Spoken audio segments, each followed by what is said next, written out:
বলিউডের সিনে পর্দায় গ্ল্যামার ছড়ানো এই অভিনেত্রী ও সাবেক মিস ইন্ডিয়া সেলিনা জেটলির ব্যক্তিগত জীবনে দীর্ঘদিন ধরেই ঝোড়ো হাওয়ার মধ্য দিয়ে যাচ্ছে। অস্ট্রিয়ান উদ্যোক্তা পিটার হাককে বিয়ে করে দীর্ঘ ১৪ বছরের দাম্পত্য জীবনের পর তিনি তার স্বামীর বিরুদ্ধে গুরুতর শারীরিক ও মানসিক নির্যাতনের অভিযোগ আনেন।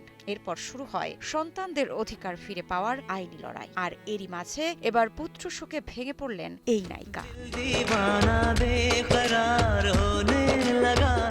সম্প্রতি নিজের প্রয়াত ছেলে শামশেরের কবরের সামনে দাঁড়িয়ে তিনি অঝরে কাঁদেন এবং সামাজিক মাধ্যমে সেই ভিডিও শেয়ার করে আলোচনায় উঠে আসেন। ইনস্টাগ্রামে ভিডিও শেয়ার করে বিশ্ববাসীর সামনে নিজের ট্রমার কথা তুলে ধরেন এই অভিনেত্রী।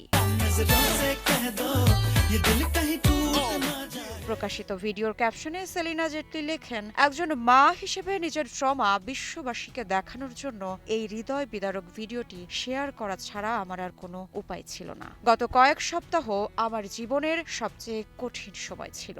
আমি আমার বিবাহ বিচ্ছেদের শুনানির জন্য অস্ট্রিয়ায় ছিলাম। অস্ট্রিয়ান বিচারকদের কাছে অঙ্গীকার করা সত্ত্বেও আমার সন্তানদের বৈবাহিক আবাসে ফিরিয়ে আনা হয়নি, উল্টো তাদের অজ্ঞাত স্থানে সরিয়ে নেওয়া হয়েছে।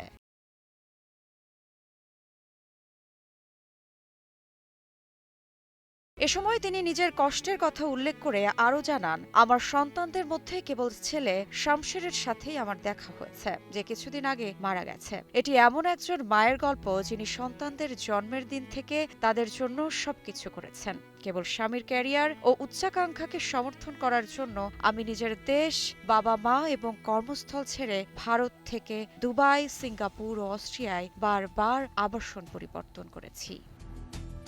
নো এন্ট্রি সিনেমা দিয়ে পরিচিতি পাওয়া এই অভিনেত্রী তার স্বামীর বিরুদ্ধে গুরুতর অভিযোগকে জানান, সম্মানজনক বিচ্ছেদ আর্জি করলেও তার সন্তানদের ব্রেন ওয়াশ করা হচ্ছে এবং তাদের সামনে ভুল মিডিয়া ন্যারেটিভ তুলে ধরে ভয়ভীতি দেখানো হচ্ছে। তার মতে, প্রাক বৈবাহিক সম্পদ ও স্বাধীনতা কেড়ে নেওয়ার উদ্দেশ্যেই নানা অযৌক্তিক শর্ত দেওয়া হচ্ছে।